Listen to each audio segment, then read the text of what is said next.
Today, I am excited to introduce Keeanga-Yamahtta Taylor, who will be discussing her book, Race for Profit: How Banks and the Real Estate Industry Undermined Black Home Ownership. Listed as a finalist for the 2019 National Book Award for Nonfiction, Taylor's most recent book is a necessary examination of how homeownership is inextricably tied to social justice issues for Black American communities. Drawing from years of research and extensive archival evidence, Taylor outlines a history of Black homeownership from the late 1960s to today, paying particular attention to exploitative practices from the private sector, and she shows how even attempts at reform have disenfranchised Black Americans. Race for Profit provides an important historical background on housing discrimination and offers new perspective for present-day issues for Black homeownership. Keeanga-Yamahtta Taylor is an assistant professor of African American Studies at Princeton and the author of the book From Black Lives Matter to Black Liberation. Her writing has appeared in publications such as the New York Times, Los Angeles Times, Boston Review, and the Paris Review, among other places. In addition to her work as a writer, editor, and educator, she is also an outspoken activist for Black Lives Matter. We are so happy to have Keeanga-Yamahtta Taylor with us today to discuss Race for Profit. Please join me in welcoming her to Politics and Prose.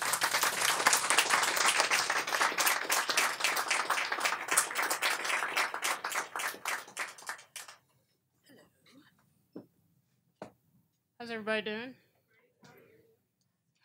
Good, I just got off a train from Philly. Thank you for having me. So what I'm going to do, I want to thank the bookstore for inviting me to talk about the book. It just came out last Monday, so I think this is like the sixth talk that I've given in the last week. But I appreciate the opportunity to come talk about it. So it's a difficult book to kind of just pull things out of. So I'm going to try to give a narrative arc of the contents and the kind of main points of emphasis for me in the book. And then hopefully that will open up some discussion. I actually don't mind if people make comments. I don't proclaim to be the unending fountain of all knowledge. And so let me just get started and see where we end up. Okay. Last July, in a now typical spasm of racist vitriol, Donald Trump described the city of Baltimore as a, quote, rat and rodent-infested mess that, quote, no human being would want to live in. It was cruel and thinly veiled code invoked to disparage the hardship in Black working-class communities of that city. In doing so, it also conveyed a fatalistic disregard for those conditions, while expressing a decided lack of ambition to actually attend to something as serious as rodent infestation. Despite Trump's rhetoric, rat infestation in Black poor and working class communities is not evidence of African American indifference to conditions in their neighborhoods, but rats have always been markers of substandard housing that thrives in the enclosure of residential segregation. The menace of rats in Black working class neighborhoods in the 1960s also inspired ridicule from mean-spirited white conservatives in government then. And it sparked activism and even uprisings as well. In August 1967, nearly 2 weeks after riots in Detroit prompted the rare deployment of federal troops in an American city, dozens of demonstrators burst into the chamber of the House of Representatives chanting, "Rats cause riots." Days earlier, Congress had rejected a 2-year, $40 million bill to exterminate rats in inner cities across the United States. The protesters sat in the gallery of the hall for 20 minutes repeating the slogan, "We want a rat bill." The previous attempt at passing the bill had not merely been voted down, but also had been ridiculed in the process. A Virginia Republican mocked the legislation to howls of laughter from other white representatives saying, quote, "Mr. Speaker, I think the rat smart thing for us to do is vote this rat bill down right now." One of his colleagues mocked it as another civil rights bill. No laughing matter for people who live in the inner city. rats were the most visceral example of the unequal living conditions forced onto Black people in mid-century America. In the 1960s, African-American media regularly reported on rats' attacks on the most vulnerable members of Black urban households, children. Lorraine McTush, a single Black mother, complained to Chicago Defender reporters that she stayed up most nights because of rats. The rats crawling in her bed, which made her nervous, and the rats in her children's bed, which terrified her. They, quote, saying, quote, "They get into the bunk beds, and so I sit up all night. I am miserable and afraid." The rat infestation in Black neighborhoods was profound. When African-American children in a Chicago neighborhood were given a vocabulary test and asked to identify various familiar objects, more than 60% of them misidentified a rat as a teddy bear. In the aftermath of riots in Philadelphia in 1964, a city-commissioned report found that 100% of reported rat bites happened in segregated Black majority neighborhoods. Housing segregation maintained through a vexing combination of white terroristic violence, public policy, and the exclusionary practices of the private sector ensured the dilapidated and substandard condition of Black housing. By the end of the 1960s, the National Advisory Commission on Civil Disorders, known as the Kerner Commission, had left no doubt that substandard housing evidenced by rat infestation was a recurring factor in the annual bouts of riots that roiled American cities throughout the decade. Identifying segregation at the root of those conditions as a significant source of rage in Black communities, the Commission's findings called for historic changes to American housing policies.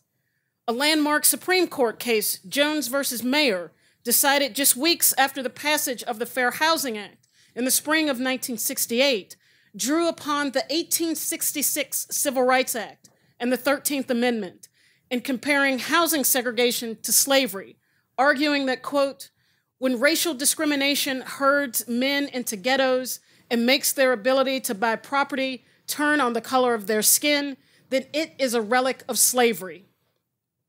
The final piece of the battle to open the U.S. housing market to African Americans came with the Housing and Urban Development Act in August of 1968. The 1968 Hud Act was Lyndon Johnson's last greatest legislative accomplishment. It was a bill planned in collaboration with representatives from private enterprise and what was known as the Kaiser Commission. The businessmen who participated in their promotion of single-family homeownership for poor people described it as socio-commercial enterprise, or business with a conscience. Johnson would go on to describe the legislation as the Magna Carta for the cities, but its focus on markets and ownership ensured that it was a bipartisan bill. For decades, federal officials had relied on public housing to shelter poor and low-income people. But by the end of the 1960s, public housing had become politically untenable, with endless jousts over its maintenance, location, and inhabitants. Housing for the poor suffered from a mixture of government neglect and shrinking tenancy, a result of the dangerous conditions endured by residents and the constant pressure for such housing to exclude anyone other than the poorest tenants. The HUD Act was a pivot away from the notion of public or state responsibility for housing poor and low-income people. At the heart of the legislation was a low-income homeownership program that aimed to transform low-income renters into homeowners. Federal officials turned to homeownership as a cheaper program where the cost of the houses would be absorbed by the program participants while the federal government paid subsidies necessary to keep the costs down. This meant that the federal government could make payments over time as opposed to the upfront expenses necessary to develop, build, and manage public housing. These economic concerns also fit with the growing idea that homeownership could stabilize anger and restiveness coursing through American cities. Freshman Senator Charles H. Percy, a Republican from Illinois, described the benefits of expanding homeownership as, quote, "a new dawn of opportunity on which a new national effort to bring dignity and a better life to today's slum dwellers must be based. We can democratize our cities. We can give people of the ghetto a piece of the action, let them be somebody and achieve something. Richard Nixon said of the bill, quote, "People who own their own homes don't burn their neighborhoods. Rather, in self-pride and interest, they turn to fixing up their communities and making them livable for themselves and their neighbors." The terms of the new homeownership program were a low $200 payment, a low $200 down payment, 20% of a participant's income as their mortgage, regardless of the cost of the house, and interest rates that were capped at 1%. The inclusion of federal mortgage insurance for the first time meant that in the worst case scenario, a foreclosure or abandonment, the federal government would step in and pay back the mortgage to the lenders. These terms kept the price of the homes low and manageable for poor and working class people. It also removed almost all of the risk for the real estate industry. As one official described the program, quote, "It's like doing business in heaven. You can't lose money." The unprecedented program linked federal agencies to real estate brokers and mortgage bankers to supply the loans for housing and loans to people in neighborhoods these organizations had previously excluded or redlined. But with the promise of lucrative subsidies and the guarantees of mortgage insurance and the promise of profit that came with them, the historic hostility of these private sector forces melted away. But these same conditions also opened new pathways for corrupt real estate practices. Speculators and brokers bought up cheap, dilapidated properties, hoping to flip them for higher prices in homes and sales to people who would qualify for the new programs. The entirety of the program was in the hands of real estate operatives. HUD sent brokers lists of eligible properties. When real estate brokers matched a person with a house, they then connected the prospective buyer with a mortgage lender. The mortgage lender consulted with HUD to determine if the person qualified for the program. At no time did an individual speak with a representative of the federal government or any state or local agency. Not only could money be made by flipping cheap properties, but brokers found it easy to bribe poorly paid federal housing administrator appraisers, bribing them to inflate the value of the houses in the new urban market. Bankers made money on the front end of the real estate deal by securing the loan in the first place, and then they made money on the back end of the deal through expensive closing costs associated with selling the property. Everyone made money, except the poor Black families that were disproportionately saddled with these broken homes in cities across the country. One homeowner turned activist described this collusion in the following way. She described it as the, quote, outright murder of our neighborhoods in America, aided and abetted by the Federal Housing Administration, the mortgage industry, the insurance industry, and the unscrupulous real estate industry. These four institutions are working together to systematically destroy what's left of America's cities. What for so long has been considered a natural phenomenon, changing neighborhoods, deteriorating cities, are not natural. It's an outright plan, and the government, the realtors, and the big money people are making a lot of money out of changing neighborhoods, out of the communities we call home. The federal government's turn to home ownership was a consummate expression of post-war racial liberalism that viewed inclusion into American democracy through the vehicles of citizenship, law, and free market capitalism as the key to unlocking equality and social mobility for Black citizens, as it had been for white Americans through the New Deal and the GI Bill after World War II. But in narrowing their focus to access alone, racial liberals overlooked the racist practices embedded within these institutions. This was shockingly clear in the real estate industry. Banks in the real estate industry had played the central role in creating the urban housing crisis, exemplified by the persistence of rats in Black housing. So the sudden involvement of these same private sector forces was a recipe for disaster. And if rat infestation in the 1960s was evidence of racial segregation, substandard housing, and a catalyst for rebellions throughout the period, then their appearance in federally subsidized homes owned by Black families in the 1970s punctured the delusion that simply transforming redlining into inclusion within a housing market built upon an edifice of racial discrimination, exploitative practices, and segregation could produce an equitable and just outcome. Instead, with minimal oversight and a steadfast sensitivity to the bottom line of the real estate and banking industries, the search for safe and sound housing foundered in foreclosures and abandonment. Consider the experiences of Janice Johnson. On September 18, 1970, Janice Johnson bought her first home in Philadelphia with a mortgage guaranteed by the Federal Housing Administration. By all previous standards, Johnson was an atypical buyer.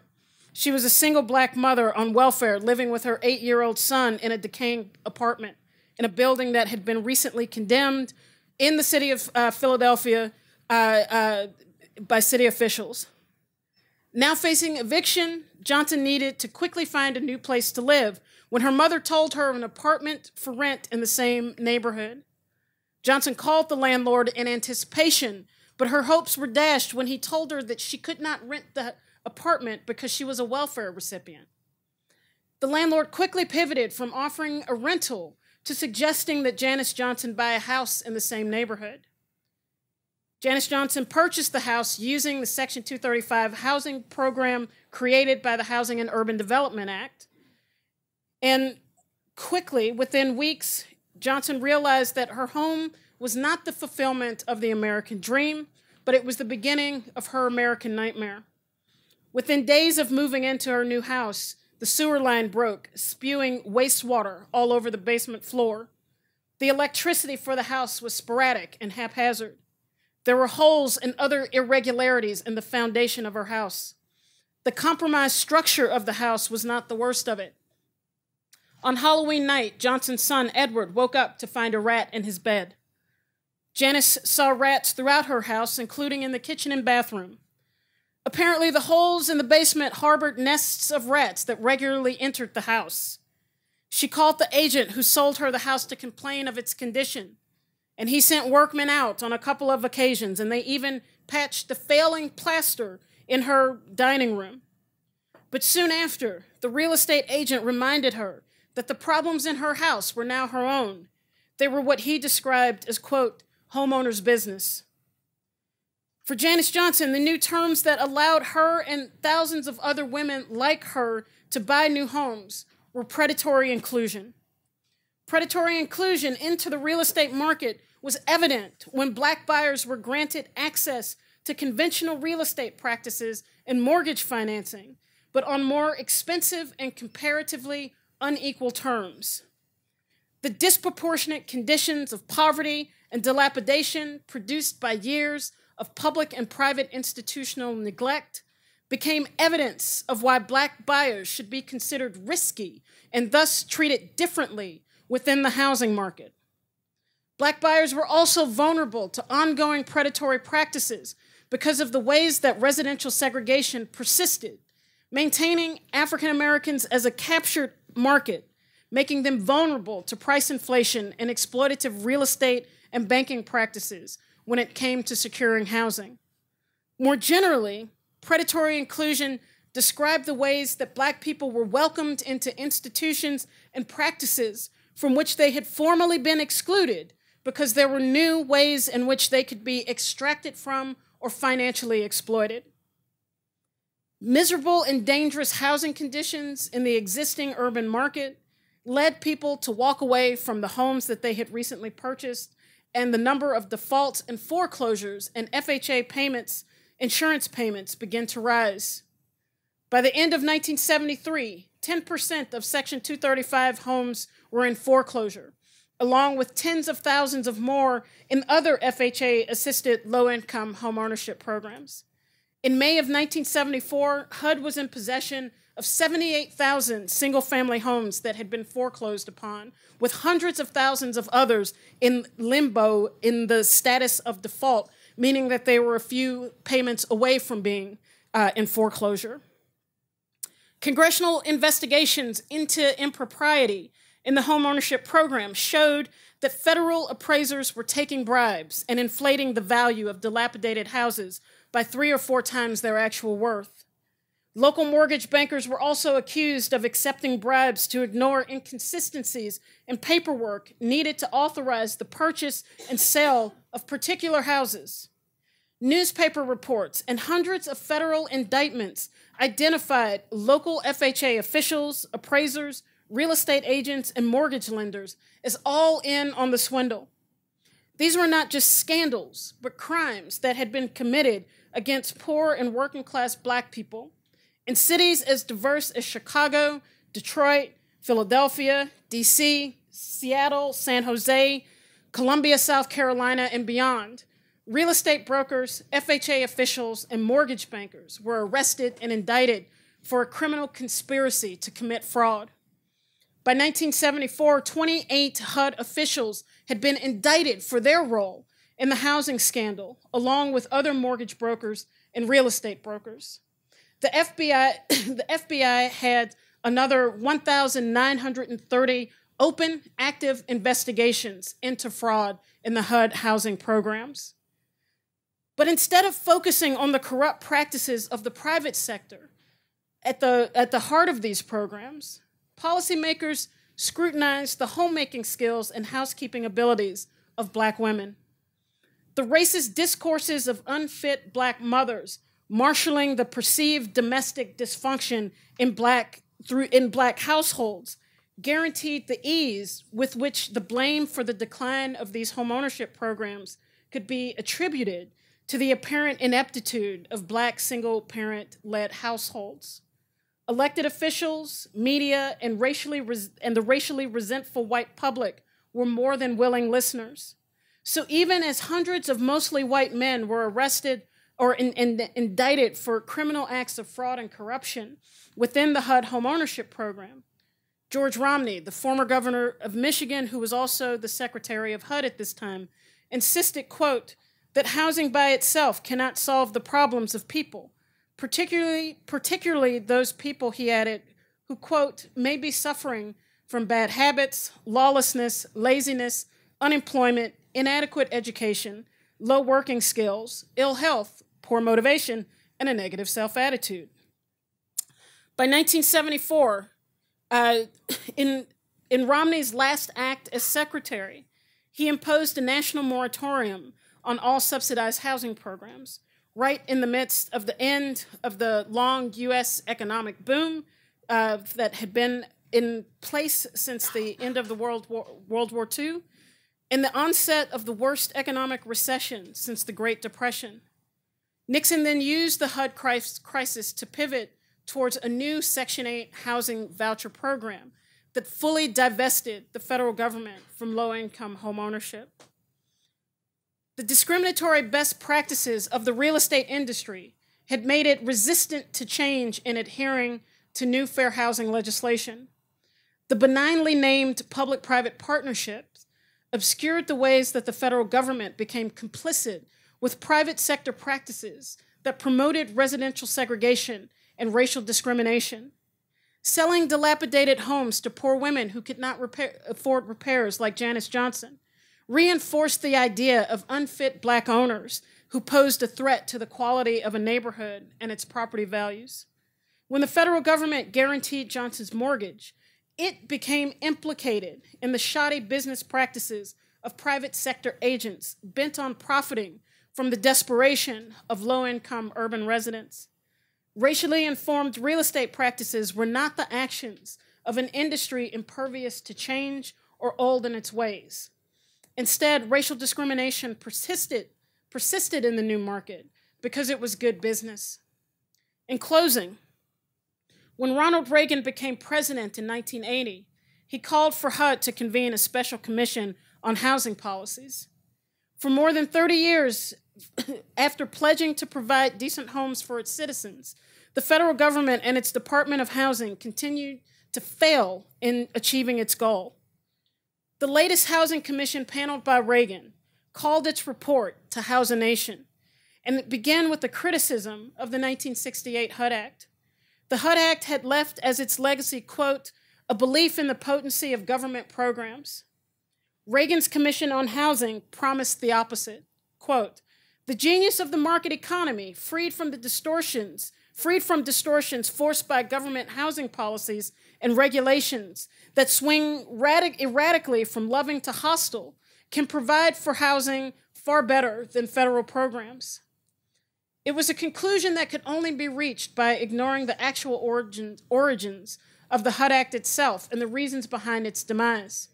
Lyndon Johnson had also promised to unleash the, quote, genius of private industry as the key to unlocking the mystery of perpetual housing crises. But lackadaisical management, erratic regulations, and trenchant racial discrimination, combined with the end of redlining and the predacious inclusion of formerly excluded Black urbanites, allowed the real estate industry to bleed inner cities dry. It was not government intrusion that sank the FHA-assisted low-income homeownership programs. It was government negligence. But this malfeasance was not just an issue of poorly motivated personnel. It was the outcome of mismatched objectives and impossible tasks. When public policies are guided by the objectives of private enterprise, as the HUD homeownership programs undoubtedly were, they are clenched in a dance of conflict. As magnanimous as the titans of business who argued for socio-commercial enterprise in the 1960s tried to present themselves, in the end, the objective of profit-making outpaced the necessity for safe and sound housing. The end of explicit racist exclusion ushered in a period of predatory inclusion, where the segregated housing market continued because it was profitable. The end result has meant perpetual housing insecurity for African Americans and the persisting racial wealth gap between Black and white families. The key to this is not the endless promotion of property ownership, but unhinging social mobility and life chances to ownership of an asset whose value is largely determined by deep-seated notions of race, culture, and belonging. Those attributes in the American housing market have twisted value in such ways that it accrues when in the hands of white buyers and sellers and declines in the hands of Black buyers and sellers. This is the race for profit, and yet another example of the inherent racial inequality embedded in American capitalism. Thank you.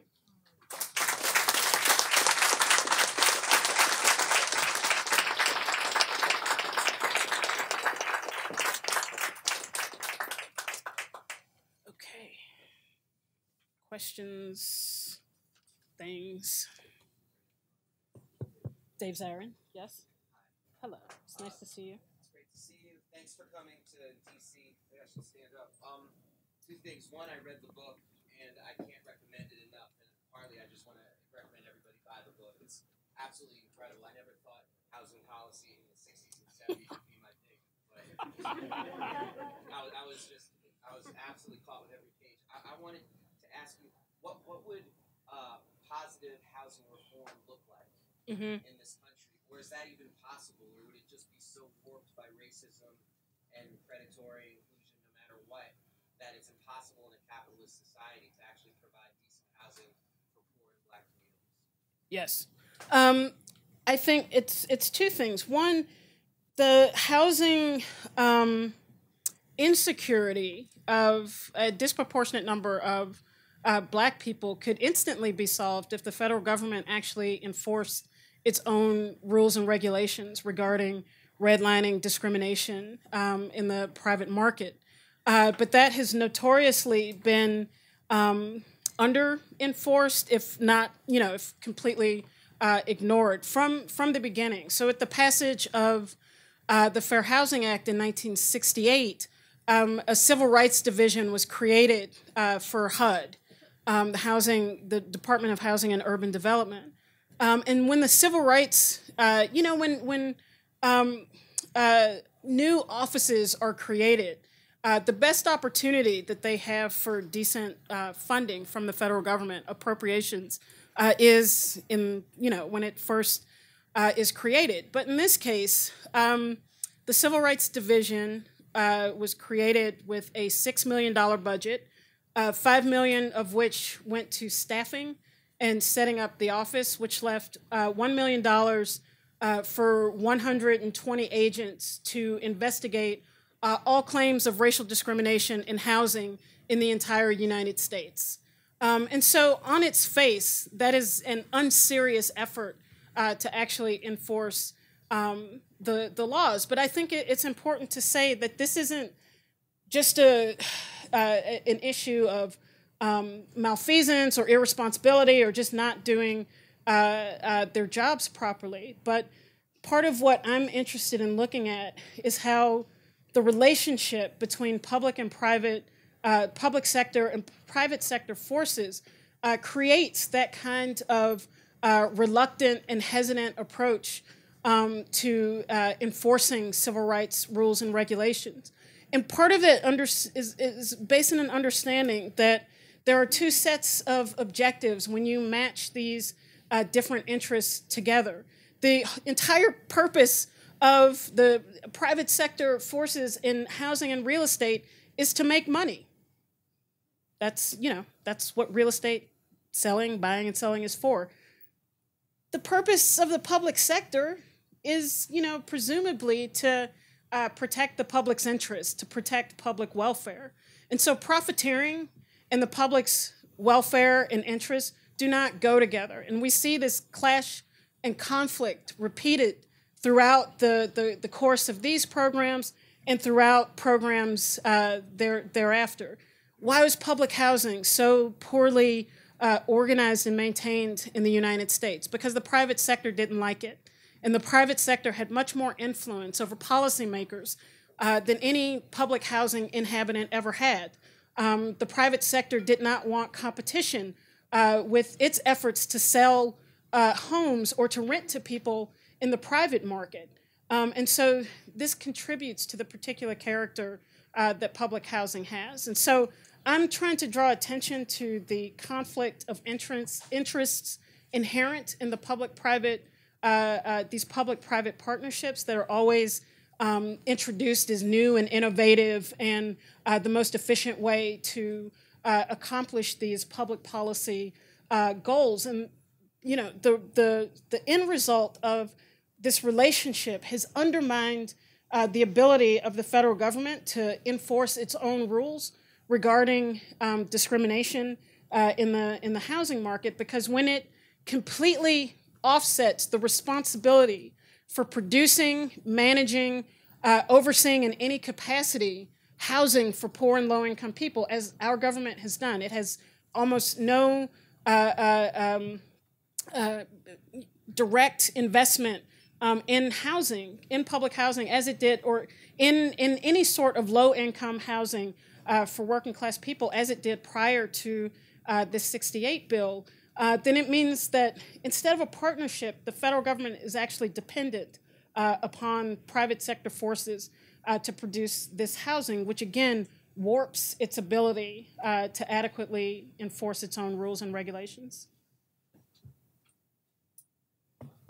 Yes. Hi.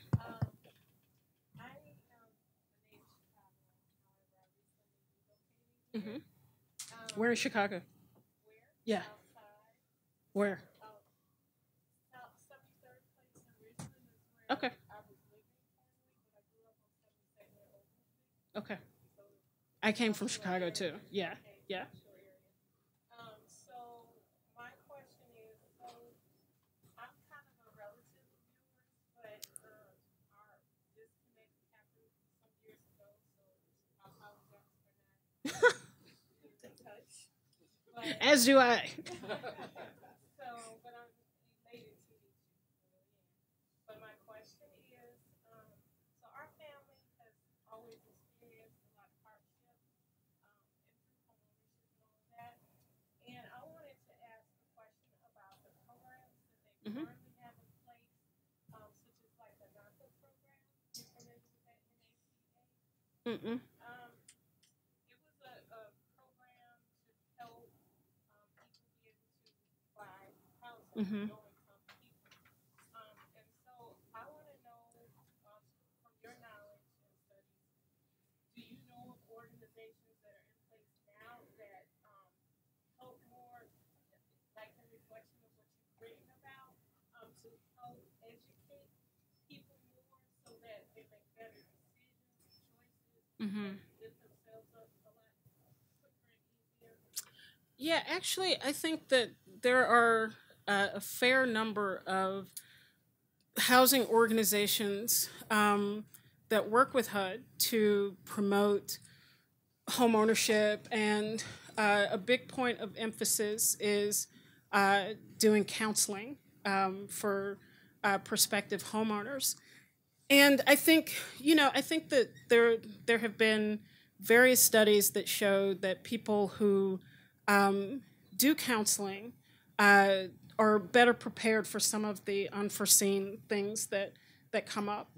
But I think that even with that, there are bigger problems that I'm hoping we can also begin to look at, which is to say that even there's a deeper problem, so that even if you are fully aware of your rights as a homeowner, that still doesn't necessarily prepare you for the uncertainty that comes up as a homeowner. So it's difficult to own a house under good circumstances, because things always happen that are unforeseen. It is very difficult if you're on a fixed income, a very fixed income, as many of the women who are welfare recipients that I write about were, to then, have to deal with a boiler suddenly not working. So you can be knowledgeable about what that means and who you need to address to go about fixing it, but you either have the money to fix it or you don't. And so that's one thing that should raise a question about prescribing home ownership as an anti-poverty program, saddling people with tens of thousands of dollars of debt as a way to to promote home ownership as a way to solve poverty. I think the second thing, which I think in some ways is even more important, is, why do people buy houses? I mean, there are lots of different reasons why a person might buy a house, but in the United States in particular, where we have almost no social welfare state, right, the house becomes the way to unleash social mobility, right? Your ability to own a house may mean the difference in whether you can finance your child's college education. It may mean, you have the ability to weather a financial crisis that was otherwise unforeseen. It may ensure that you have some quality of retirement. And so because we don't have a state that guarantees any of this, right? We live in a country that guarantees us nothing. You have the right to live, you have the right to work, and that's it. You don't have the right to health care, you don't have the right to food, you don't have the right to housing, you don't have the right to anything in this country. So your ability to own this asset can make the difference in the quality of your life, whether you have a quality of life or whether you don't. And yet, in so many ways, it reflects a kind of rank inequality in our society. I mean, you think about the fact that 40% of Black people are homeowners, and it's a number that is precipitously dropping, right? That is the lowest number it has been since the passage of the Fair Housing Act in 1968. And so that in and of itself says that 60% of Black families are missing out on this benefit that you get when you own a home. So that's one thing. For those 40% of Black people who do own houses, then we have to look at how a house in Black hands functions differently from a house in white hands.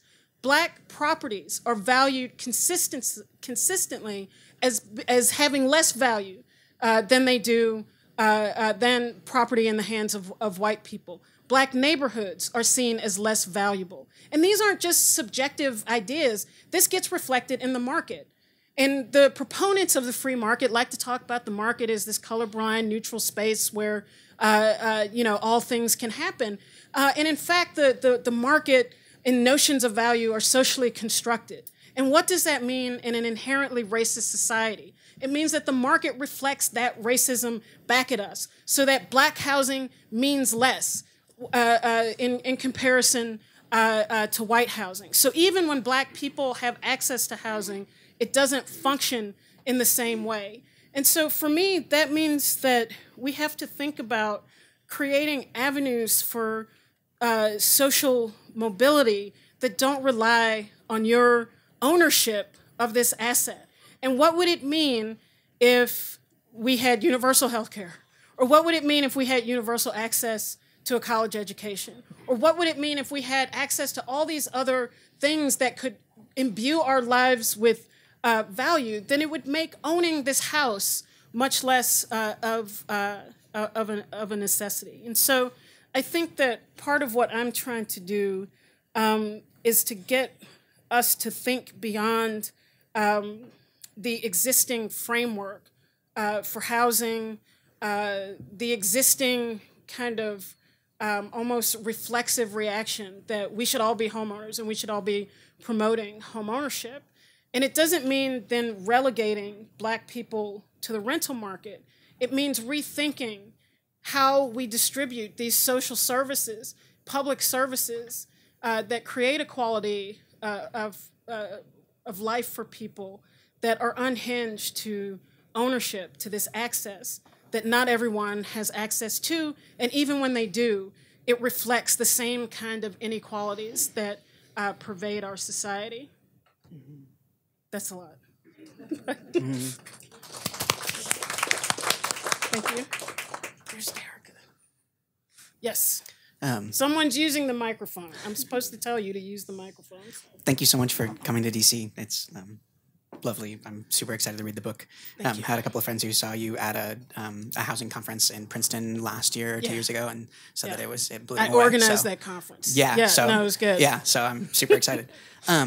One of the most striking things to me about the mortgage crash of 2007-2008 was how it, almost overnight wiped out billions of dollars of black wealth. Yes. And then under the logic of the same underlying events, wound up in the distribution of millions of dollars in assets to the CEOs and shareholders of financial institutions, creating basically a complex mechanism of accumulation by dispossession. Yeah. Did you see anything similar in your research on this earlier stage of exploitative lending?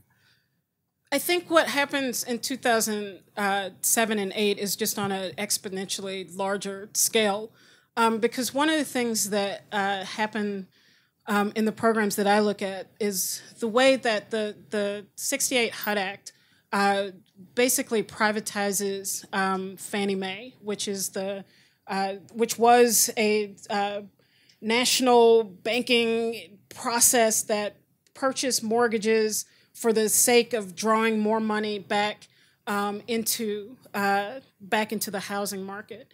And so it privatized that, but created the same kind of process for low-income homes.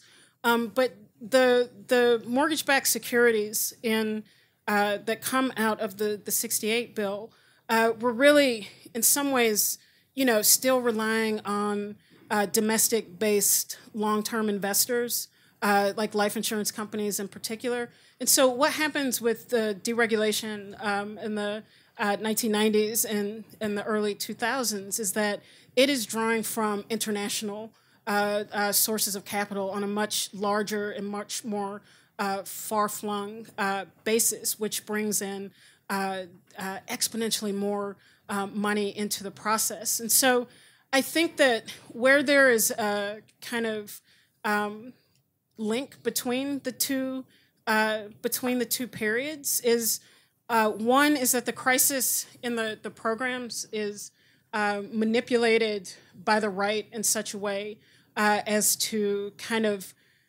blame the disproportionate number of black participants in the urban program, but also use this as evidence that government interference doesn't work. What they describe as government interference. Government programs don't work, so we need to let the market rip.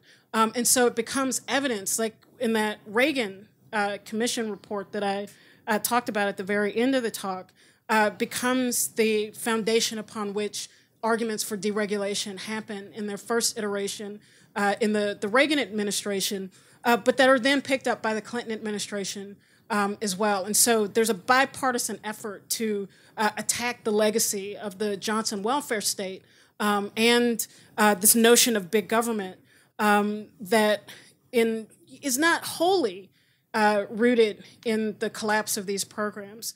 But they were responsible for a lot of the visual optics of urban crisis that exists in the 1970s that become part of the evidence for why these don't work. And so that's one aspect. The second one is the way that the concentration of foreclosures and abandonment specifically tied to these programs help to lay the basis for declaring those neighborhoods and communities and areas as subprime, right? Because this is,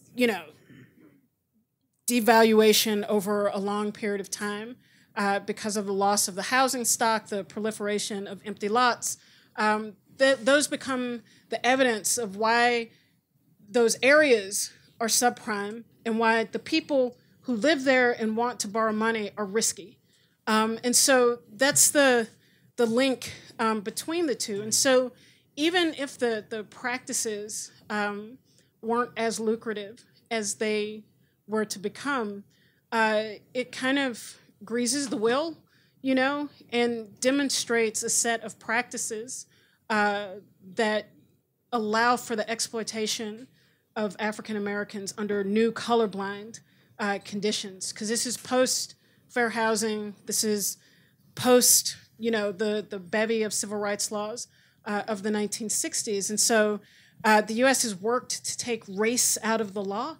And so this is a kind of forerunner to how to deploy these kinds of predatory practices without invoking race, as they had done in the previous period with redlining and contract selling and all of that, that this was new ways to implement that then take on a new life when there is significantly more capital involved in the processes a generation later. Thank you. And you should read Homewreckers, Aaron Glance's new book. It's called Homewreckers, and then there's about 25 words after that I just can't. It's a woefully long title, but it's an excellent, excellent book that talks about the 2007-8 crisis and the way that corporate landlords are benefiting from that today, and that one of the reasons why the rates of black home ownership are dropping is because the homes on the cheap end of the spectrum have been purchased by these corporations and flipped out of the home selling market into the rental market. And so they've become expensive rentals for black families who are being, once again, excluded from mortgage money. Homewreckers, it's a great book. Yes. So a couple questions. One, could you just, because it's fascinating always to hear what happened after the Civil War, mention that 1866 thing again. Oh, the Civil Rights Act of 1866. Yeah, what did it mention something about that in particular, the real estate or home ownership, or what was your quote? Actually. What was the quote you gave us? So the 1866 Civil Rights Act is the first declaration of civil rights in the United States. Mm-hmm. Prior to that, the rights of citizenship had never been enumerated. There was the expectation that citizenship was for white men, but what it meant was assumed as part of the common law, like what practices were involved in citizenship. So when black people, after the Civil War, are no longer slaves, they actually have to spell out what it means to be a citizen. And part of that is the right to buy and sell property. I see. Yeah. Okay. The other thing was you mentioned Romney. What date was that he canceled and twisted the economy into a downward spiral? It's 1974 or what? Well, Romney, George Romney, father of Mittens. Mittens. He imposed at the bequest of Nixon the moratorium on all subsidized housing programs on January 8th, 1973. January 8th, 1973. So And then he left. Because I have been watching the real estate since the 1950s in D.C. and seen this transition. So what you're saying, all this was purposeful, and then we see this deregulation and everything tumbles more, and now we see how they got all the property, and now they take advantage of the investment. So also, you just answered about that home wreckers was another thing I was going to ask you about, because I listened on the radio several times about the whole thing, and just to mention that Munchin, the Secretary of Treasury, Ross, the Secretary of Commerce, as well as Schwartzman, who's the big Wall Street and buddy of Trump's strategy. And Trump himself, of course, but the point is they all live near each other in New York, and they all have bought up tens of thousands of these homes now. So even if you wanted to buy as opposed to rent or whatever, have a choice, when Roosevelt years, they got all those homes, they figured, let's deal with each individual and give them an opportunity to buy their home back or whatever. Unless they were black. Huh? Unless they were black. Oh, okay, unless they were black. But Yeah. the point being that, now these guys have swooped up all these tens of thousands of homes. And so how this is going to affect real estate, I was just curious, your opinions about things. I mean, it doesn't help when the federal government is infested with predatory corporate landlords. Right. I mean, it just can't help any of these problems that we have discussed. It can only make them worse, because in some ways it's an important point, because the boorish Neanderthal-like behavior of Trump and these I mean the language that could be used to describe them, but their terribleness can become seductive to just say, well, we just need to get back to normal. We just got to get some respectable, well-meaning, well-mannered,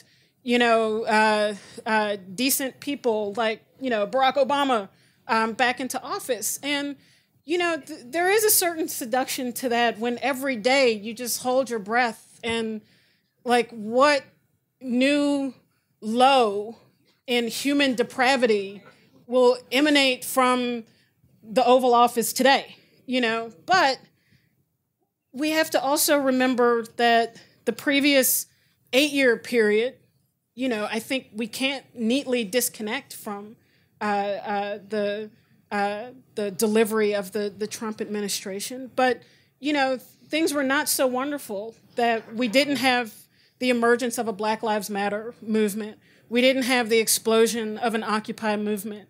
We didn't have the radicalization of young people who voted for Obama like they had never voted for anyone before, only to be confronted with the disappointment of the kind of death grip on the status quo.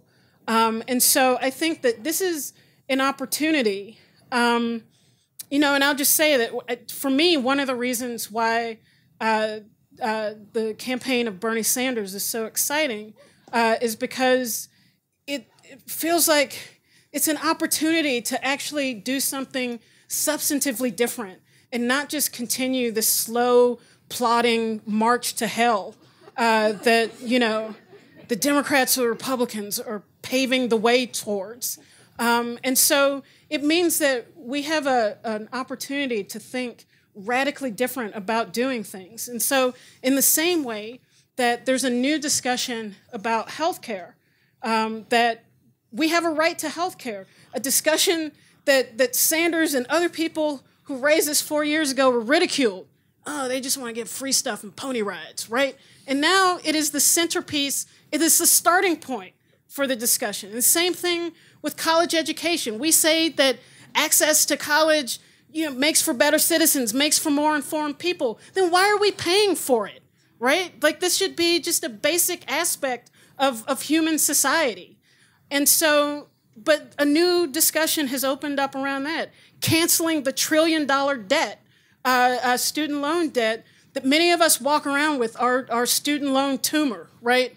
mine is $70,000. How much is yours? Everyone walks around with it, and they organize it in the same way that they organize mortgage debt, where unless you come into a windfall amount of cash, you can't pay it off. They don't let you pay off large chunks of it. They nickel and dime you to death with these student loans, and it's strangling a generation of people who could otherwise be, making productive contributions to the economy. And I think because of this, even in the midst of what is seen as a good economy, right? Donald Trump, tell us how low black unemployment is again, right? The economy's great, and yet at the same time, millions of people are open to a socialist running for president because even in the best of times, it's not working. And so I think in that same context, we can think about housing in a different way. We can think about housing as a human right and something that people are entitled to. People should be entitled to live in safe and sound housing, and their ability to function otherwise in society should not be hinged on whether or not you are a property owner. It should just be something that you have a right to, as well as these other aspects of social life. So I think a lot of things about housing. Where are we with time? This will be the last question. I'll just leave it at that, fellow Southsider from Chicago. And I've seen a lot of change. I grew up during the time that your book is. And I go back to visit my family and see what's happened since the crisis, in the 10 years since the crisis. And I see a neighborhood that now is integrated. That now, really has erased those really hard Morgan Park. Okay. It's really erased those lines for not only the black-white lines, but also lots of LGBTQ, lots of different people in the neighborhood, whereas we didn't used to have that. Superficially, it looks like progress. But tell me, where's Chicago still missing? Well, they won't give their teachers a decent contract. Well, that too. We can start with that. We know that. And we had a the mayor cronyism. actually described paying crony teachers mayor. as a bailout. Yeah. I think that Chicago, with a lot of cities, in Chicago, the big story is that tens of thousands of African Americans are actually leaving the city because it's so inhospitable. 200,000 black families or black people since the last census in 2010 have left the city of Chicago. Some of them have gone to the south surrounding suburbs, but many of them have left the area altogether. And so I think, part of this is the focus of the previous city regime of Rahm Emanuel that now in some ways appears to be continued by Lori Lightfoot, that focuses on this kind of bizarre growth perspective, that if you invest all of the tax dollars in the central business district, the Loop, in a handful of mostly white neighborhoods that cater to young white professionals, that really will be the key to turning a city around. And I'm sure that probably sounds familiar here. I live in Philadelphia. It certainly is the story. It certainly is a story there. And so you get a city that the disproportionate weight of services, political focus goes towards what some might call the gentrifying areas of the city. And then the working class neighborhoods get completely neglected because the city is no longer conceived of a place that is hospitable for them. So you end up in these absurd situations where, in Chicago, you'll spend $6 billion for the Lincoln Yards development that's already in a rich neighborhood, and then complain that Chicago public schools, which, 80 to 90% of the students are Black and Latino, want a bailout. They want a handout. And the idea that, there should be a nurse in every school, that there should be a library in every school and that the library should have a librarian is seen as profligate. You know, like, how dare you? And in Philadelphia, you know, I live in a middle-class neighborhood with a public school that white people don't mind sending their kids to. But this building is so old and decayed, and this is a good school, that an art teacher, the mold in her classroom was so bad that it began to grow on her sinuses, right? Inside of her face. She had blood poisoning as a result, had to go on sick leave to get part of her sinuses removed and to deal with her blood infection. And this isn't a good school. In schools in worse conditions, there's a high school in Philadelphia that has been shut down for 2 weeks because of asbestos poisoning. A teacher in that building has been diagnosed with cancer related to asbestos. And so they've shut the school down. They have nowhere to send the students. It's a high school. You know, this is a problematic thing. And so this is the issues in the cities today. And housing, in many ways, reflects the absolute worst aspects of it, because there are no controls on pricing. And so the cost of housing gets increasingly more expensive. It is one of the main things that are pushing working class Black and Latino families to the city's margins, out of the cities. 60% of Black people now are suburban, live in suburbs because of this dynamic. And so these are issues that are not going away quickly, and I think it's important to understand their history and to understand their origins, and how that history manifests itself in the contemporary crisis that we are trying to figure out and respond to. And so check out my book. Thank you.